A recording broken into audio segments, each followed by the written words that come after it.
up, guys? We're at Millennium Park. Got Javier right here. Went for a little dip. So what's it talk, man? Wait, so what do you do on YouTube? Just like talking, interviews. I don't know. Oh, you got a channel? Yeah. I'll tell you what it is afterwards. Check it out, man. So Javier, how was the dip, bro? It was alright. What are you up to? Are you in between school, summer break? Yeah. Oh, I'm about to start school in 2 weeks. What? I'm about to start school in 2 weeks. So like, Oh, cool. So what do you you go to high school or what? nah, I'm studying 8th grade. 8th grade? Yeah. Dang, you look old, man. Nah. I'm alright. Oh, man. So guess what, man? With like, what do you think about? Have you lived in Chicago all your life? Yeah. Okay, so Javier, have you ever seen it this bad in Chicago in terms of like just the craziness and amount of like violence out here? What do you think? Huh? It's crazy. It's crazy, right? Okay. Yeah, that's what most people say. I lived here most of my life, so. So what do you think the problem is? Why is it so crazy out here, man? I'm not sure, I guess.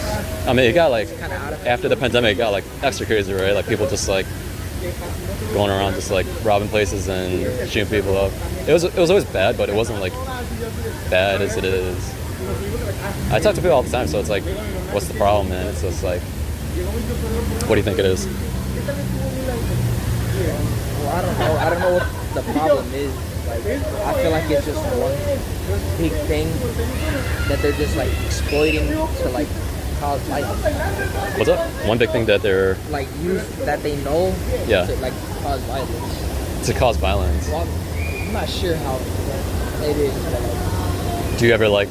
Does it bother you at all? Do you like think about the stuff before you go out now? It's like, man, and like it's kind of crazy. I gotta kind of watch out. Like, I mean, yeah, like sometimes Yeah. watching the news, seeing Yeah, that, yeah, like yeah. just a good snip, I was like, damn, how does this keep happening? there was like a mass shooting in like Highland Park a couple of weeks ago, right? Yeah. So it's just like it doesn't even matter where you go. It's like even if it's like a good neighborhood, right? So yeah, I mean that's why I talk with people. It's like, but you know what? I tell people, no matter what happens, I'm good, right? And they ask me, what do you mean you're good? It's like, well, I tell them, it's like, do you know who Martin Luther King Jr. is? Yeah. Okay, so back in the 60s, he was having like similar issues. There was like a whole bunch of like, racism and like civil right problems. So they're like, yo, Dr. King, how do we solve the issue? And he's like, he said something very interesting. He said, America, you have to be born again. They're like, okay, what does that mean, right? It's like, have you ever heard that term? No, okay. Guess what, man? 4 years ago, I experienced what it means to be born again. Isn't that crazy? What? I experienced 4 years ago what it means to be born again. The same thing he was talking about back in the 60s, I experienced it. How crazy is that? Check it out. I had this supernatural encounter with God. No joke.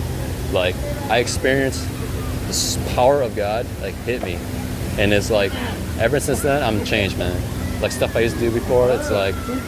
And the thing is, I went to church a lot when I was younger, but I never experienced anything like that. Like, no one ever told me about this. And it's just like, I don't know why I had to like wait till I was like 35 to figure this out. Like, no one told me. And it's just like, you can have a supernatural encounter with God. And it's like, if you look up on YouTube, like born again testimonies, there's like thousands, maybe like tens of thousands of people who experience the same thing. And it's just like, no one knows about it. It's like, I tell like thousands of people, like maybe like 10% know what I'm talking about. Maybe like 5% if they went to church, all right? But it's like, that's how I know I'm good. It's like, because like you have this, it's not just like going to church and like this like, it's like you talk to God, but sometimes it feels like there's like a separation, right? It's like a barrier. You know what I'm talking about? It's like I kind of experienced the same thing. It's like, how do you actually get to know God? It's like, and I figured out that you get to know God, it's because he changes you to become more like Jesus. And when he does that, he changes your heart to show more love, have more peace, joy, patience, kindness, goodness, faithfulness, gentleness, and self-control. And this is all the stuff that happens when you receive the Holy Spirit. And it's like, I didn't know this before. And that's how you get to know God. It's like you become more like him. And he's like, he shows you things. He's like, go love your neighbor, go help that guy in the street, go,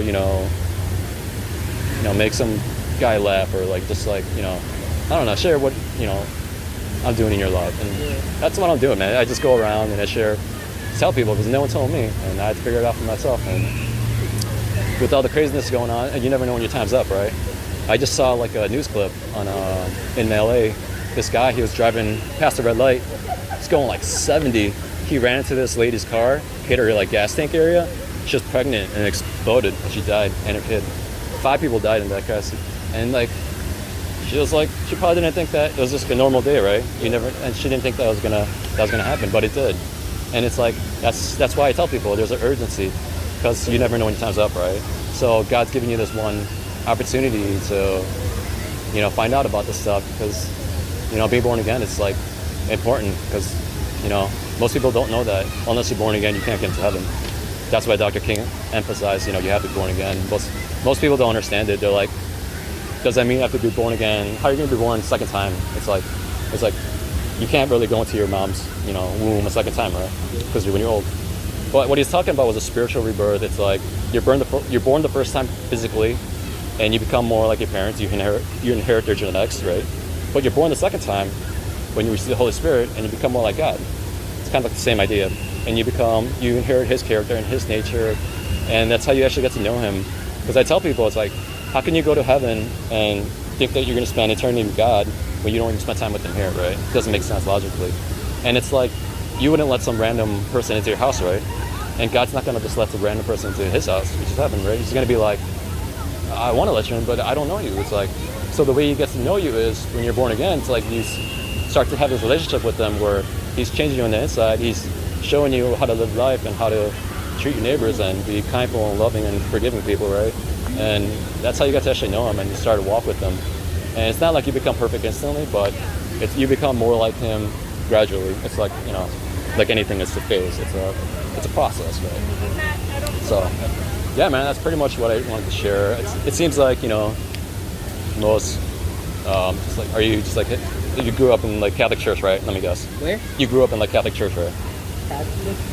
You grew up in like Catholic, because a lot of people I talk to, like Hispanic, grew up in the Catholic church or something like that. So yeah, my mom was Catholic, my dad was like Protestant, so I experienced both when I was younger. But I experienced a lot of religion, but there was no change. It was like I was still the same guy, and it was like I said I was a Christian, I thought I was a Christian, but my life really didn't show it, right? I wasn't really different than my friends that didn't believe, right? So you can say you're a Christian, but if there's no change, it's like, what's the point, right? And that's that point where you come to your life and it's like, man, I'm done chasing things in the world. I'm done chasing, just trying to, because you're still young and you still want to go to like, school, get a job, and like, experience the world, which is normal. That's how everyone does that. But He waits for you patiently. God's just waiting for you patiently. He's like, He's looking at you. He's looking at your heart. He's like, is this guy ready? Is this guy ready to stop chasing things in the world? Because you could drink the water. Jesus said you could drink the water and you could eat the bread, but you're just going to get thirsty and hungry again, right? Am I right? It's like, we chase the next iPhone, we chase the next Avengers movie, but it's fun for a while, but then afterwards it's like, it still feels, sometimes you still feel like something's missing, right? Something's not really hitting that spot. And that's what Jesus said. He's like, I can give you living water. It's like, there could be like a fountain within you. It's like living, and it never runs dry. And it's like, you don't have to chase things in the world. And what He was talking about back then was the Holy Spirit that I received. And I got to experience that. It's like, I don't have to chase things in the world anymore. I'm not thirsty. I'm not chasing, money or like drugs or whatever people chase out here. And that's the stuff that we do. It's like, we're chasing it because we want something. We're seeking something, but no one shows us. No one tells us to you. And unless God, sends someone to tell you this stuff, you're not going to find out, because God can choose who He reveals Himself to and who He doesn't. So today He wanted to reveal Himself to you, and He might have been saying some stuff that He'll speak through people that are born again that have kind of allowed God to use them in their life, right? And He'll do that from time to time. And He's telling you, He's like, hey, this guy's trying to tell you something. It's important. So you're gonna need it when you're older. It's like, it's good to know all this stuff and what it means to be born again and have a real encounter with God. And He's looking at your heart most importantly, and He's like, if you're ready to turn to Him, and He's like, if you're ready to give Him a chance, get to know Him while you're on earth, because like we talked about, you never know when time's up. So that's it, man. It's like, it's